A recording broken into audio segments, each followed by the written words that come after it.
পোপোর সাথে আমাদের রসগোল্লার দুষ্টুমিগুলো তোমাদের সাথে শেয়ার করা হয়নি, তাই ভাবলাম তোমাদের সাথে একটুখানি শেয়ার করে দিই। রোজকার একই রুটিন, দেখো দুজনে মিলে কেরম খেলা করছে।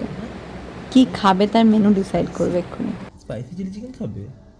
Spicy chilli chicken?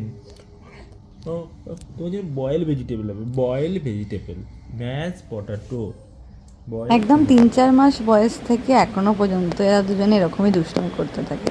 আর আমাদের রসগোল্লা রানীটা তো কিউটের ডাব্বা, সবসময় চটকে দিতে ইচ্ছে করে। কি করছো তুমি? ওকে মেরে দিয়েছি। ঢিসুম ঢিসুম করছো তুমি পিসুর সাথে? ওটা মারার একটা খোঁজ পাচ্ছে না, আমার লাঠি ফাটি একটু দিতে হবে। তাই না? তাই না? তাই না? এখন আমাকেও এমনি করে। ছোট্ট গোলু রসগোল্লা রানীটা আমাদের এখন কত বড় হয়ে গেছে। দুষ্টুমি, ছোটবেলা থেকে দুষ্টুমি করে, আর পোপোর সাথে বন্ডিংটাই অন্যরকম। এই ছোট্ট ছোট্ট জিনিসগুলো সারা জীবনের মেমোরি হয়ে থেকে যাবে। ও এখন বড় হয়ে গেছে, ও এখন এই ভিডিওগুলো দেখলে ভাবে, ও এটা আমি ছোট্টবেলায় এরকম ছিলাম। পোপো আর রসগোল্লার খেলা হয়ে যাওয়ার পরে আজকে আবারও একটা খুব মুচমুচে ক্রিস্পি রেসিপি বানানোর জন্য শেফ রেডি করে নিয়েছে সবটাই। এটা একটা দুপুরবেলার সকালবেলা স্ন্যাক্স বলতে পারো, বা সন্ধ্যাবেলা স্ন্যাক্সের জন্য খুব সুন্দর একটা রেসিপি। প্রথমেই চিকেন ব্রেস্ট পিসগুলো একদম সরু সরু করে কেটে নিয়েছে, তার মধ্যেই আদা পেস্ট, লেবুর রস, কাসুন্দি দিয়ে ভালো করে জিনিসটাকে ম্যারিনেট করা হচ্ছে।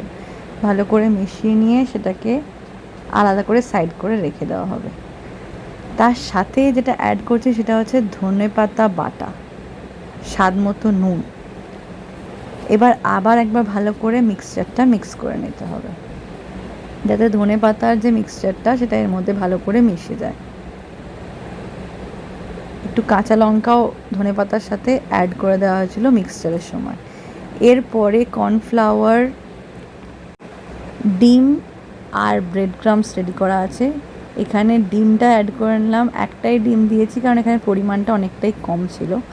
আর পরিমাণ মতো তোমরা কর্নফ্লাওয়ার অ্যাড করতে পারো। যে কোনো ম্যারিনেশনে কর্নফ্লাওয়ারটা খুব দরকারি একটা থাকে। ম্যারিনেট করে খানিকক্ষণ রেখে দেওয়ার পরে একটা একটা করে চিকেন পিস ভালো করে ব্রেড ক্রাম্বসের মধ্যে পুরো কোট করে নিতে হবে, তারপরে সাইড করে তুলে রেখে দিচ্ছি। এইগুলোই একদম গরম তেলটা গরম হয়ে গেলে কড়ার মধ্যে একটা একটা করে দিয়ে দেবে।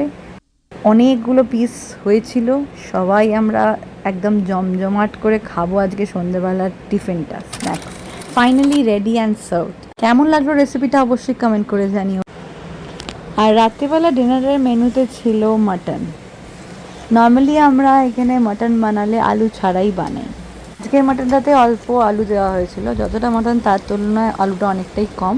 কিন্তু বাঙালি তো আলু ছাড়া খেতে পারে না, এই তো বাঙালি স্পেশালিটি। বিরিয়ানিতেও আলু চাই, যে কোনো কিছুতেই আলু চাই। কিছু কিছু সময় আমরা আলু ছাড়াও বানাই চিকেন মাটন।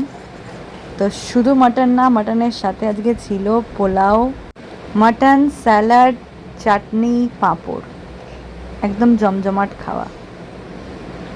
শেফ যেদিন ছুটি থাকে সেদিন শেফ একদম নিজের মতো করে মনের মতো করে বানায়। তোমাদের ভিডিওটা কেমন লাগলো অবশ্যই কমেন্ট করে জানিও। দেখা হচ্ছে খুব শীঘ্রই নতুন একটা ভিডিওতে। বাই।